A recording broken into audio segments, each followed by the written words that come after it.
ವಿಷಯ ಅಲ್ಲ. Supreme court ಸ್ಪಷ್ಟವಾಗಿ ಹೇಳಿದೆ, ನಾನು ಕಾನೂನನ್ನು ಪರಿಪಕ್ವವಾಗಿ ಓದಿ ಮಾಡ್ತಾ ಇದ್ದೀನಿ. ಆದರೂ ಪುಟ ಇದೆ ಸುಪ್ರೀಂ ಕೋರ್ಟ್ ಜಡ್ಜ್ಮೆಂಟ್. ನಾನು ಓದಿ ಮಾತಾಡ್ತಿರೋದು ಶಿವಮೊಗ್ಗದಲ್ಲಿ ನಿಮ್ಮಿಂದ ಅತಿ ಹೆಚ್ಚು ಫಾರೆಸ್ಟನ್ನು ಉಳುಮೆ ಮಾಡಿದ್ರು ಶಿವಮೊಗ್ಗ ಜಿಲ್ಲೆ. ನಾನು ನೀವು ಹುಟ್ಟಿರೋ ಜಾಗವನ್ನು ನೋಡಿದ್ದೀನಿ. ಹಾಗಾಗಿ ನಿಮ್ಮಲ್ಲಿ ಅರಣ್ಯ ಇಲ್ಲವೇ ಇಲ್ಲ. ನಮ್ದು ಅರಣ್ಯ ಇರೋದನ್ನ ಹೊಡಿತಾ ಇದ್ದಾರೆ ದಾಖಲೆಯನ್ನು.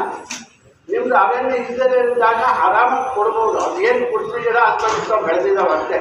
ಅದನ್ನು ನೀವು ಸಾಗುವಳಿ ಮಾಡಿದ್ದೀರಿ. ಅದ್ರ ಮಧ್ಯೆ ಇನ್ನೇನಿದೆ ಹೇಳು, ನೀಲಗಿರಿ ಇದೆಯಲ್ಲ, ಅಲ್ಲ ಅದು ಇಲ್ಲೇ ಸೈಡಲ್ಲಿ ನೀಲಗಿರಿ ಚಂದ್ರಶಪ್ಪ ಓಕೆ.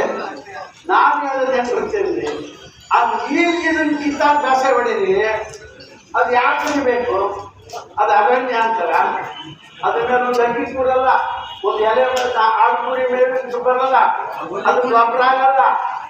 ಅದ್ರ ಮೇಲೆ ಹಕ್ಕಿ ಕೂಡು ಕಟ್ಟಲ್ಲ, ಮಳೆ ನೀರು ಬರೋದಿಲ್ಲ, ಕೆಳಗಡೆ ನೀರನ್ನೆಲ್ಲ ತಾಕು ಕುಡಿತದೆ. ಇಂಥ ಮರವನ್ನು ಬೆಳೆಸಿದ್ದ ಅರಣ್ಯ ಅಂತ ಹೇಳ್ತಾರಲ್ಲಿ ಅಯೋಗ್ಯರು. ನಾವು ಈಗ ಎಷ್ಟು ವರ್ಷ ನಾನು ಸಹಿಸುವುದು ನಾನು ಮಾಡಿದ್ದೇನೆ. ನಮ್ಮಪ್ಪ ನಮ್ಗೆ 76 ನಮ್ಮಪ್ಪ ಹೋಗಿಸಿದ್ರು ಕುರಿ ಕಾದು. ಹಂಗಾಗಿ ನಾವು ಲೆಕ್ಕ ಹಾಕಿದ್ದು. ಆ ಕಾಲಕ್ಕೆ ರೈತ ಚೌಕಡಿ ಕಟ್ಟಿದ್ದು. ಸುಮ್ಮನೆ ಇದು ಆಗಲ್ಲ ಇದು ಅಂತ ಹೇಳಿ. ಹೀಗಾಗಿ ನೀವು ಮಾಡಬೇಕಾದ ಏನು ಅಂದರೆ, ನೇರವಾಗಿ ಸರ್ಕಾರಕ್ಕೆ ಬಂದು ಬಂದಿದ್ದೀರ ಅಲ್ಟಿಮೇಟ್ ಓಕೆ. ಸರ್ಕಾರಕ್ಕೆ ನೇರವಾಗಿ ಇಲ್ಲಿಂದ ಕೊಡೋಣ. ಈಗೇನು ಪರಿಭಾವಿತ ಅರಣ್ಯ ಅಂತ ಇದೆ, ಅದನ್ನು ಗೌರವವಾಗಿ ಕ್ಯಾಬಿನೆಟ್ಟಲ್ಲಿಟ್ಟು ಅದನ್ನು ಅರಣ್ಯದಿಂದ ಹೊರತುಪಡಿಸಿ ರೆವಿನ್ಯೂ ಸೇರಿಸ್ಕೊಂಡು ಆ ಹಕ್ಕನ್ನು ಕೊಡಬೇಕು. ಕೆಲವು ಕಡೆ ಏನಾಗಿದೆ ಅಂದರೆ, MLAಗಳು ತಹಸೀಲ್ದಾರ್ ಇನ್ಫ್ಲೂಯೆನ್ಸ್ ಮಾಡಿ ಅದರಿಂದ ಭೂಮಿ ತಹಸೀಲ್ದಾರ್ ಹಕ್ಕನ್ನು ಕೊಟ್ಬಿಡ್ಯಾರ. ನಮ್ಮ ಶಿವಮೊಗ್ಗ ಸರಿಯಪ್ಪ, ನಾನು ನಿಲ್ಲಿಸ್ತೀನಿ ಜಾಸ್ತಿ ಆಗಿ. ನಮ್ಮ ಭಾಗದಲ್ಲಿ ಏನಾಗಿದೆ ಅಂದರೆ, MLA ಇನ್ಫ್ಲೂಯೆನ್ಸ್ ಮಾಡ್ದ, ಆ ಫಾರೆಸ್ಟ್ ಇಲಾಖೆಯವರು ಮೂಂದ್ರು, ತಹಸೀಲ್ದಾರ ಹಕ್ಕನ್ನು ಕೊಟ್ಬಿಟ್ಟ. ಕೊಟ್ಟಿದ್ದು ಕೂಡ ಕ್ಯಾನ್ಸಲ್ ಮಾಡಿದ್ದಾರೆ. ಯಾಕೆ ಅಂದರೆ, ಆ ಪರಿಭಾವಿತ ಅರಣ್ಯದಿಂದ ಅದನ್ನ ರೆವಿನ್ಯೂ ತಗೊಂಡು ಅಲ್ಲಿಂದ ತಹಸೀಲ್ದಾರ ಅಧಿಕಾರ ಬಂದ ಮೇಲೆ ತಹಸೀಲ್ದಾರ ಪತ್ರ ಕೊಡಬಹುದು. ಹಂಗೆ ಮಾಡಿದರೆ ಅದು ಕಾನೂನು ಬಾಹಿರ ಆಗ್ತದೆ. ಈಗಾಗಲೇ ಶಿವಮೊಗ್ಗ ಜಿಲ್ಲೆ, ಚಿಕ್ಕಮಗಳೂರು ಜಿಲ್ಲೆ, ಧಾರವಾಡ, ಬೆಳಗಾವಿ ತಹಸೀಲ್ದಾರ್ ಪತ್ರ ಕೊಟ್ಟಿರೋ ಭೂಮಿಗೂ ಅವರು ಪ್ರಾಣಿಗಳಿಂದ ಇಲ್ಲ, ಅದು ಪತ್ರ ಕೊಡ್ತಾ ಇಲ್ಲ, ಸಾಗುವಳಿ ಮಾಡ್ತಾ ಇದ್ದೀವಿ ನಾವು ದೇವರೂಪಾಯಿ ಅಂತ. ಹಾಗಾಗಿ ಇವತ್ತು ಕಾಂಗ್ರೆಸ್ ಸರ್ಕಾರಕ್ಕೆ ಏನಾದರೂ ಗೌರವದಿಂದ ರೈತರ ಬಗ್ಗೆ ಗೌರವ ಇದ್ದರೆ, ಇವತ್ತು ಕಿತ್ತೂರಿನ ಈ AC ಆಫೀಸ್ ಮುಂಭಾಗದಿಂದ ಸರ್ಕಾರಕ್ಕೆ ಹೇಳೋಣ, ನಿಮಗೇನಾದರೂ ಭಾರತದ ರೈತರ ಬಗ್ಗೆ, ಆಹಾರ ಸಾರ್ವಭೌಮತೆ ಬಗ್ಗೆ, ಆಹಾರ ಭದ್ರತೆ ಬಗ್ಗೆ ನಿಮಗೇನಾದರೂ ಗೌರವಗಳಿದ್ದರೆ ಕೂಡಲೇ ಆ ಪರಿಭಾವಿತ ಅರಣ್ಯವನ್ನು ಇಂಡೀಕರಣಗೊಳಿಸಿದ್ರೆ ಜಾಯಿಂಟ್ ಸರ್ವೆ ಮಾಡಬೇಕು. ಎಲ್ಲಿವರೆಗೂ ಬರ್ತದೆ, ರೆವಿನ್ಯೂನ ಫಾರೆಸ್ಟ ಅಂತ ಹೇಳಿ ಅದನ್ನು ಖಾತ್ರಿ ಮಾಡಿಸಿ. ಅದೇನು ಭಾಳ ದೊಡ್ಡ ವಿಷಯ ಅಲ್ಲ, ಅದೇನು ಸರ್ಕಾರಕ್ಕೆ ದೊಡ್ಡ ಕೆಲಸ ಅಂತ ಭಾವಿಸ್ಕೋಬೇಡಿ. 15 ದಿವಸ ಮಾಡಾಕ್ಬಿಡ್ತಾರೆ ಅವರು ಕೆಲಸ, ಅಷ್ಟು ಸುಲಭ ಅದು ಮಾಡಲ್ಲ. ಅದನ್ನ ನೀವು ಮಾಡಿಸ್ಬೇಕು. ಆ ಮಾಡಿಸ್ಬೇಕು ಅಂತ ಯಾಕೆ ಹೇಳ್ತಿದ್ರೆ, ಆ ತಾಕತ್ತು ನಿಮಗಿರಬೇಕು. ಮಾಡೋ ಮಗನೇ ಬಾಗಿ ನಾಳೆ ಜಿಲ್ಲಾ ಪರಿಷತ್ ಚುನಾವಣೆಗಳು ಬರುತ್ತೆ, ಬಾ ಹಳ್ಳಿಗೆ. ಅವನು ಯಾವ ವೇಷ ಹಾಕಂದಾರ ಬರಲಿ, ಕೋರ್ಟ್ ಹೊರಗೆ ಹಾಕಿ ಗೇಟಿಂದ ಆಚೆಗೆ, ಅವಾಗ ಆಟೋಮೆಟಿಕ್ ಕೆಲಸ ಆಗುತ್ತೆ. ಯಾಕೆ ಬೈಬೇಡಿ. ಓಟ್ ಚೇಂಜ್ ಮಾಡ್ತೀನಿ ಅಂದ್ರೆ ಅವ್ರು ಕೋಟಿಗಳು ತೆಗೆದು ರಾಜಕಾರಣಿಗಳು ನಗದ ಹೊಡಿತಾರೆ. ಈಗ ನೋಡಿ BJP ಕಾಂಗ್ರೆಸ್ ಓಟ್ ಹಾಕಿವ್ರೆ ಮೊನ್ನೆ ರಾಜ್ಯಸಭೆಗೆ, ಹೌದಲ್ಲಪ್ಪ? ಅಂದ್ರೆ ಅವ್ರವ್ರು ಮಾಡ್ತಾ ಅವ್ರ ಲಾಭ ಹೊಡ್ಕೋಕ್ಕಾಗುತ್ತೆ, ನಮ್ಗೆ ಯಾಕೆ ಹೊಡ್ಕೋಬಾರ್ದು? ಯಾಕೆ ಕೇಳಲ್ಲ ನೀವು? BJP ಅವ್ರು ದುಡ್ಡು ತಗೊಂಡು ಕಾಂಗ್ರೆಸ್ ಓಟ್ ಹಾಕ್ಬೋದಂತೆ. ನಾವು ಭೂಮಿ ಉಳಿದವರು, ಅನ್ನ ಕೊಡೋರು, ಹಾಲು ಕೊಡೋರು, ತರಕಾರಿ ಕೊಡೋರು, ಕಾಯಿಪಲ್ಯ ಕೊಡೋರು, ಮಾಂಸ ಕೊಡೋರು. ಮಾಂಸ ಅಂದರೆ ಈಗಾಗಲೇ ಬ್ರಾಯ್ಲರ್ ಕೋಳಿ ಆಗಲ್ಲಂತೆ, ನಾಟಿ ಕೋಳಿ ಬೇಕಂತೆ. ಅದ್ರಲ್ಲಿ ಭಾಳ ಒಳ್ಳೆ ಕ್ಯಾರೆಕ್ಟರ್ ಇದೆ, ಅದಕ್ಕೆ ನಾಟಿ ಕೋಳಿ ಕೊಡ್ತಾವ್ರಿ ಈಗಾಗಲೇ. ಅಂದರೆ ನಾವಿರೋದು ಇವ್ರಿಗೆ ತಿನ್ನಕ್ಕೆ ಏನೇನ್ಬೇಕು ಬಾಯಿ ರುಚಿಗೆ ಬೆಳೆಯಕ್ಕಿರೋರೆ ಹೊರತು ನಿಮ್ಮ ಹೆಂಡತಿ ಮಕ್ಕಳು ಸಾಕಲ್ಲ. ಅರ್ಥ ಆಯ್ತಾ? ನಾವೆಲ್ಲ ಯಾಕೆ ಕಲಿಯೋದು ಇವರು ಅಂದರೆ ಇವ್ರಿಗೆ ಯೋಗ್ಯವಾದಂಥ ಆಹಾರವನ್ನು ಬೆಳೆದು ಅವ್ರ ಹೆಂಡತಿ ಮಕ್ಕಳು ಅವ್ರ ಮಕ್ಕಳು IAS ಆಗ್ತಾರೆ. ನಮ್ಮ ಮಕ್ಕಳು ಕುರಿ ಕಾಯ್ಕೊಂಡು ಆಡು ಕಾಯ್ಕೊಂಡು ಒಳ್ಳೆ ಪಳ್ಳೆ ಹಾಸ್ಕೊಂಡು ಜೀವನ ಮಾಡಿಕೊಂಡು ಚಲೋಲೆ ಮಾಡ್ಕೊಂಡು ಜೈಲಿಗೆ ಹೋಗ್ತಾ ಇರೋದು. ಎಷ್ಟು ವರ್ಷ? ಇನ್ನು ಎಷ್ಟು ವರ್ಷ ಮಾಡ್ತೀನಿ? ಬಿಡಿ ಸಾಕಿನ ಹಳ್ಳಿ ಒಳಗೆ ದೊಣ್ಣೆ ಇಡಿ, ಅಕ್ಷ ಬಾಗಿಲಲ್ಲಿ ದೇವಸ್ಥಾನ ಬಾಗಿಲಲ್ಲಿ ಸರಿಯಾದ ದೊಣ್ಣೆ ಇಡಿ. ಅನುಮತಿ ತಗೊಂಡು ಊರಲ್ಲಿ ಬರ್ಬೇಕು ಮಗನೇ, ಈ ಕೆಲಸ ಮಾಡೋಳಿಗೆ ಬತ್ತೀಯ ಬಾ. ನಮ್ಮ ಜಾತಿಯವನು ಗೀತೆಯವನು ಅಂತ ಹೋದ್ರಿ, ಜಾತಿಯವನೇ ಮುಳ್ಳು. ಜಾತಿ ಪಕ್ಷ ಖಂಡ ದುಡ್ಡು ಖಂಡ ಇಂಥವನ್ನ ಬಿಡದೆ ಹೋದರೆ ನಿಮ್ಗೆ ಯಾರು ಭೂಮಿ ಕೊಡಲ್ಲ.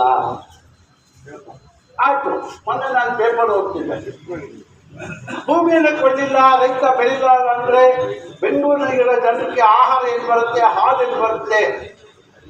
ನೀವ್ಯಾರು ನೆನ್ಕೋಬೇಡಿ. ಒಂದು ಕಾಲ ಇತ್ತು, ಹಲೋ ನಮಸ್ಕಾರ, ಒಂದು ಕಾಲ ಇತ್ತು ನಾವು ಬೆಳೆದ್ರೆ ಈ ದೇಶಕ್ಕೆ ಅನ್ನ.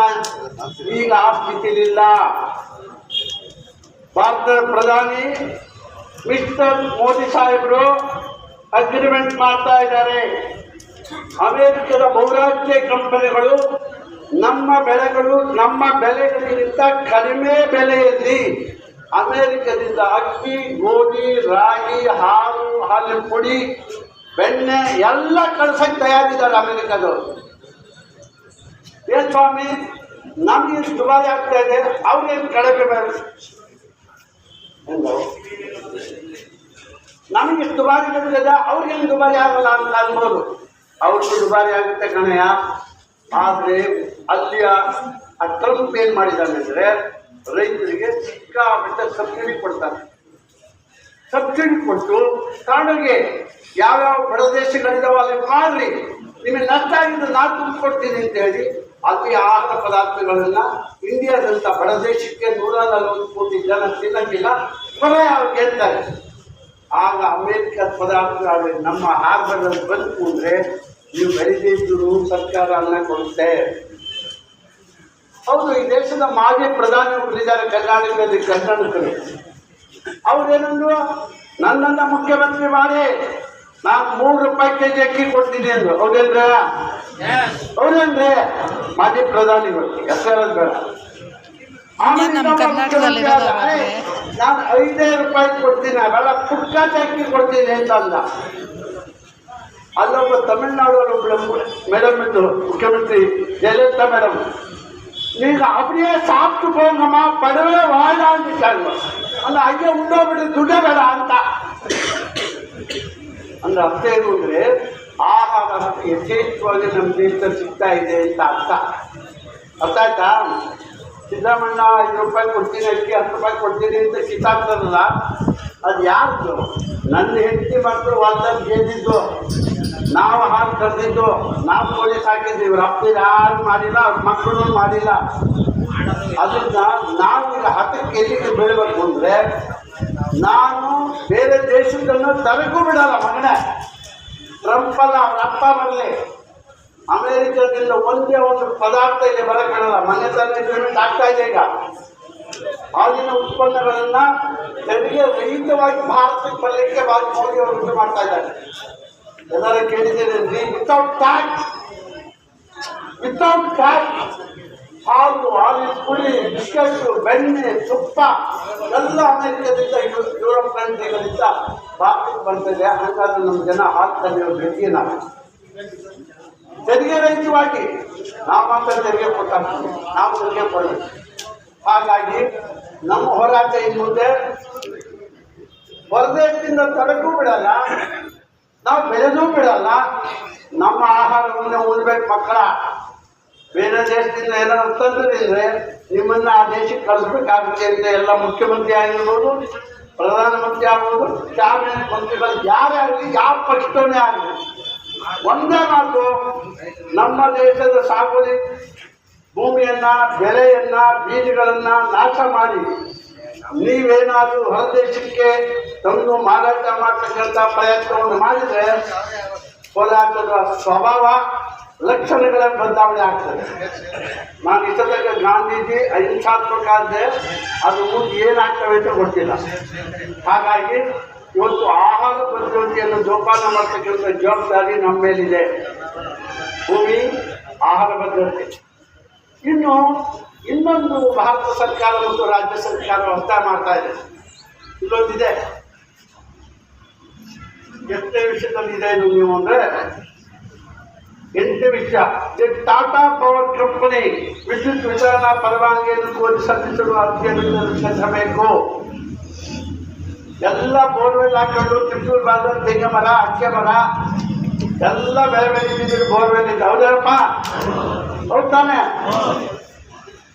18 ವರ್ಷ ದುಡ್ಡು ಕೊಡ್ತಾ ಇದ್ದೀರಾ? ಇಲ್ಲ ಇಲ್ಲ ಅಂತ ಹೇಳಿದ್ರೆ ಯಾರು ಏನ್ರೆ ಎಲ್ಲರಿಗೆ 18 ವರ್ಷ ಫ್ರೀ ಕರೆಂಟ್ ಅಲ್ವಾ? ಯಾಕೆ ಕೊಟ್ಟವ್ರು?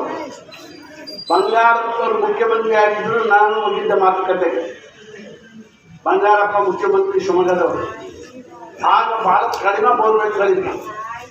ಅವತ್ತು ಸುಂದ್ರೆ, ಯಜುಸ್ವಾಮಿ, ರುದ್ರಪ್ಪ, ಬಾಬಾಗೌಡ ಎಲ್ಲರೂ ಪುಟಾಣಿನೂ ಇದ್ದರು.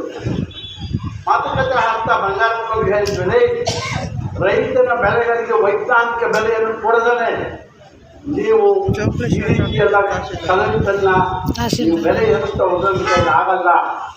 ನಜೀರ್ ಸಾಹೇಬರು ರಾಮಕೃಷ್ಣ ಹೆಗಡೆ ಸರ್ಕಾರದಲ್ಲಿ ನಜೀರ್ ಸಾಹೇಬ್ ಗ್ರಾಮೀಣ ಮಂತ್ರಿಯಾಗಿದ್ದಾಗ ಕುಡಿಯೋ ನೀರಿಗೆ ತಂದಂಥ ತಂತ್ರಜ್ಞಾನ ಅದು. ಆಮೇಲೆ ರೈತರು ತಮ್ಮ ಹೊಲದಲ್ಲಿ ಬೋರ್ವೆಲ್ ಹಾಕಿದ ನೀರನ್ನು